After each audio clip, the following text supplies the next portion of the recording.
We have a lot of great NA talent, some of the best reps of their characters in NA at this tournament, and we're seeing that really right now with Candle and Beast Mode Paul going on this side.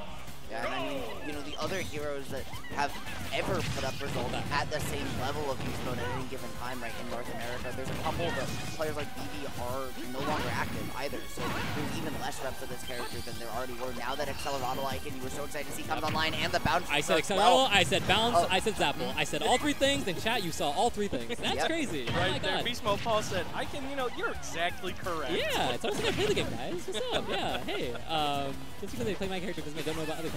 Yeah. Yep, I love the trying to latch the yellow on there, right? Saying, hey, you're trying to block the red. I'm gonna get the yellow on as well. I'll try and catch you in another animation so that you have to take more pummels, get a little bit extra damage.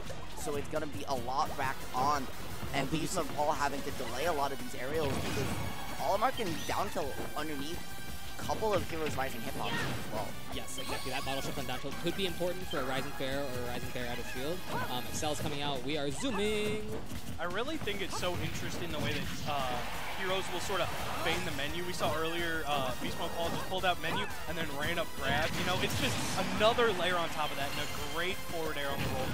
And there it was, right? Candle trying to throw that through to catch Beast Mode in hit stun and roll on through, or hit lag and then roll on through, but it just wasn't enough. He miscalculated it slightly, and that just decision is what cost him the stock. That being said, he now has the juggle, even if he doesn't have his ideal lineup online, but the yellow getting the extra damage, but doesn't send the knockback. It's not a purple, so only pushes you to the corner. And Beast Mode is very happy living at 192.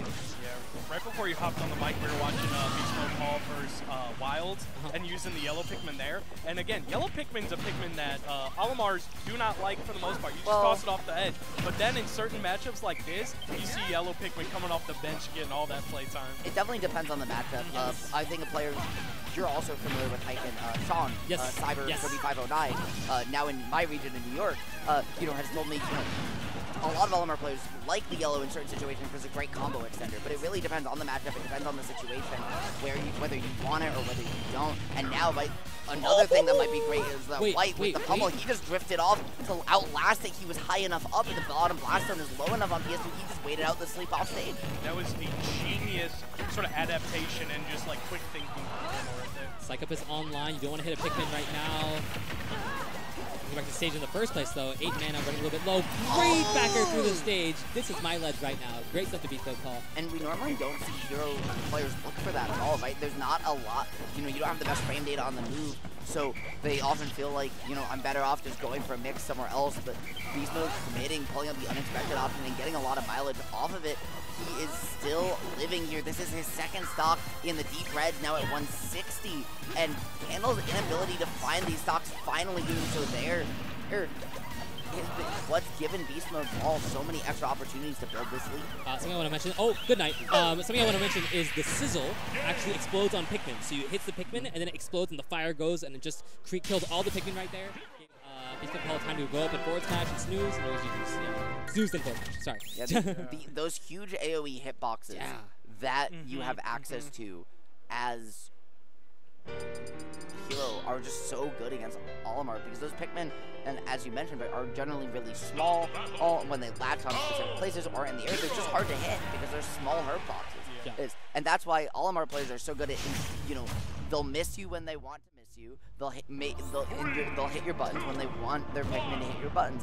But Hero just covers everything, and you just have to keep those Pikmin in a nice little line behind you if you want them to survive. Absolutely.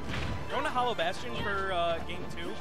I don't hate it, but Accelerado started immediately on deck again. Beast Mode Paul is sort of capitalizing on Candle's slower play, just Olimar lending itself to that by pulling menu and really taking time to set everything. Now we're seeing Paul. That was funny. We're seeing Paul start to use neutral air as well, but that's what we were mentioning with those projectiles all detonating on these Pikmin. And while they do kill the Pikmin, it also just disrupts Candle's game plan. It disrupts his Pikmin order and stops him from getting the resources he wants in the order he wants, and that management is the key to the success of this character. I'm noticing some very important things right here that I want to mention. One of them being that as the psych up, we haven't seen too many psych up grabs yet. I know it's kind of hard to grab Candle. Candle is triplat camping. What is happening? Okay, got it. Sorry. We haven't seen too many like burst grabs coming out, and I wonder if that's just because like Candle is covering the space really, really well with Pikmin. But I wouldn't be surprised if like a psych up up throw came out pretty soon. Oh, there's a down throw coming out. These grabs could be very important because Hero is not going to have great frame data, and that grab and jab is kind of all he has. So covering the CQC is very important. Yeah, I like this from Candle. He's gonna just run up and pick the ignorant option on shield. It doesn't matter how safe or unsafe it is, and it's safer than it looks because you're still gonna find the stock. He was fishing for the big advantage state, but when you're up here at 150, sometimes you just pick the higher reward option because there is no low risk. Everything kills you. Yeah. Oh, up there, with a psych up, put a Pikmin. There you go. And maybe he was looking for the grab right there, didn't find it. Boom, see ya. Oh no! That spell is so bonkers. Huge hitbox, huge windbox, kills so early, and caught Candle sleeping on the ledge right there. But still a sizable lead for Candle right now. Yeah, Candle trying to find a punish for Beast Mode. Paul swinging through his Pikmin, and you can see he's tossing these Pikmin, waiting to see if they hit Paul or if Paul swings. And if Paul swings and hits them, that's when Candle is fighting. Yep, absolutely. And almost even percent right now. Yeah, we saw some crazy thwacks yesterday for anybody that was watching stream. So Beast Mode Paul trying to tap into that a little bit.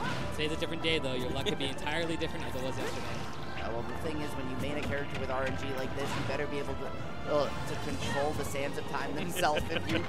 Oh, right. Such a bold run up by Candle, covering all that ground right there and getting a purple up smash. It doesn't take the stock just yet. Forces a ledge trap. Ooh, Beast Mode finds a way to center. They're playing hopscotch. Look at this. Okay. Leapfrog out the right corner. Yeah. Am I gonna cross you up? Am I gonna cross you up? Nope, not yet. And this battle of sword characters coming through this purple surviving so long, but that lightning is so strong. Yeah, that's the vibe check move right there.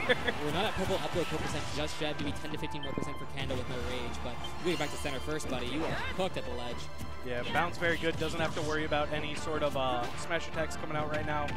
Big run-up grab right there, and this game is slipping out of the hands of Candle. Candle was sort of running it from the beginning. Nice. Yeah, he definitely opened up to a quick start, but Beast Mode has done such a good job keeping Candle in the corner. He was forced to play with no back pedal, no space to breathe at all, and then even when he did, he was finding these hits so close to the ledge that he wasn't able to make full use off of that center platform to find the platform extensions that Olimar gets so much damage off of, right? That, for example, the up smash, up air on that center plat, that we just didn't see Candle even have an opportunity to land because of how the space Beast Mode was choosing to control and how and where he was choosing to pick those interactions. Sort of thinking here, I said this before, I like to hit on this all the time, that like taking that time in between games, I'm always such a fan of, you know, sort of recollect yourself. And it's just the mark of a good competitor right there, just to not like, you know, tilt Q like they say in other games and just, you know, run back into it. So I like that from Candle. I'm excited. Yep. Go ahead, sorry. Oh, a lot of this game is really theory, right? And I've been playing a lot more, and you know, even my performance this game was very impacted by how much time I took in between games. So I agree with you entirely. Yep. Great run off there. We've seen Paul starting to implement more and more of those side specials off. Candle, you should have iced him out a little more, man. What are you doing? Maybe it's that time for the classic. You go down 2-0, head to the bathroom for a couple minutes, right? Because Candle needs an answer, and I mean, I don't think he's finding it sitting up on stage because the way Beast Mode Paul is playing, he does not want there to be even a game for calling out the whistle now. Candle trying to find a way to land, and Paul even has that covered. This is a spaceman, but Beast Mode is really testing how well he can fly. Okay, that's really important. Great up smash coming out before the landing aerial gets down, and this is exactly what Candle needs. Purple lineup, white to add to chip. Oh, never mind. Bounces on. Yeah, and that up smash was really good to even up the game too quick, because Hero, much like a lot of characters late game in this meta, can start to snowball pretty hard, and we might have got the stock, but it's still firmly in Beast Mode Paul's control right now.